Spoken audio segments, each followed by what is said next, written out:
Today we're going to talk about what happens if a ghost preparer filed a false return in your name. What do you do with the high-risk audit or criminal tax investigation that may follow?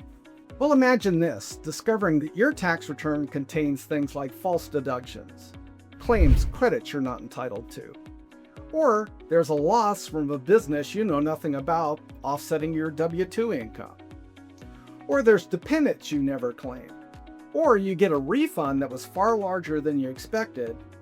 Then you learn that the preparer who filed the return never signed it, never committed to use their PTIN to it, their preparer tax ID number. And now, often these people can't be found when there's a problem. The IRS calls these individuals ghost preparers. And when they disappear or sometimes refuse to take responsibility for the return that's at issue, the taxpayer is often left standing directly in the line of fire of the questioning taxing authority. Hi, I'm David W. Klasing. I'm a dual licensed tax attorney CPA, and I'm the owner of the tax law offices of David W. Klasing.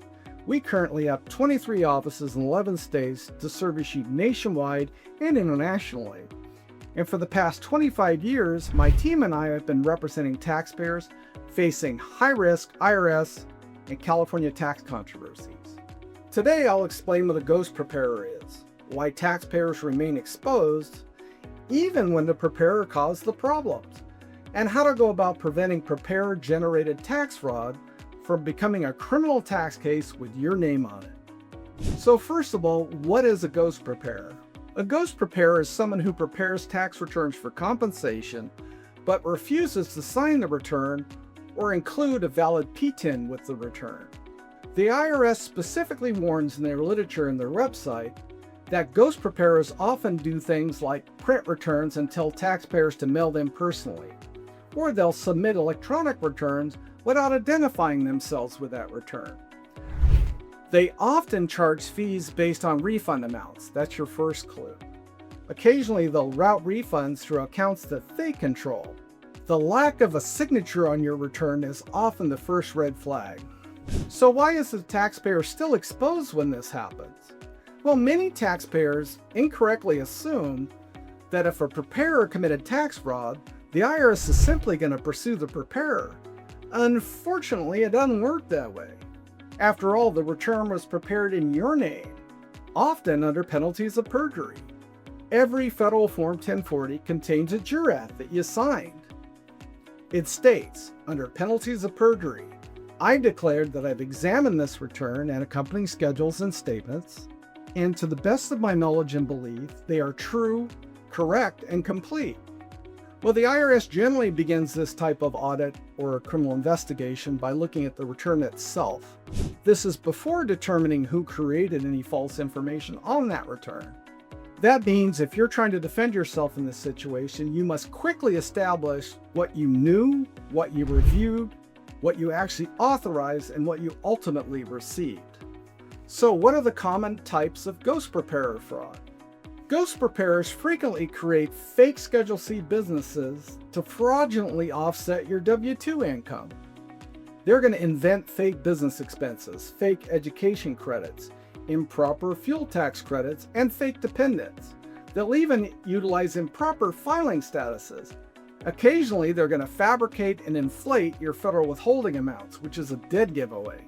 Some even divert your refund into accounts that they control and only forward you a portion of the refund, often filing a fraudulent return you don't know about. By the time the IRS comes along and questions the return, the preparer is often nowhere to be found. So, was the return false, unauthorized, or both? Every case begins with one critical question.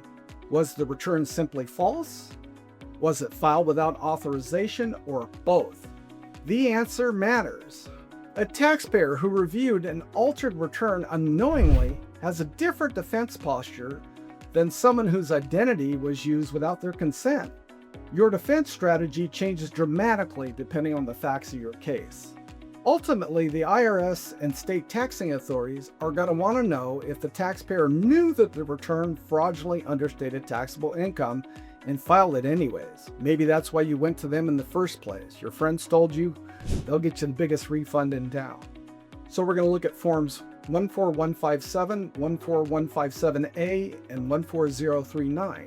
The IRS provides several tools to identify preparer misconduct cases, depending on the circumstances.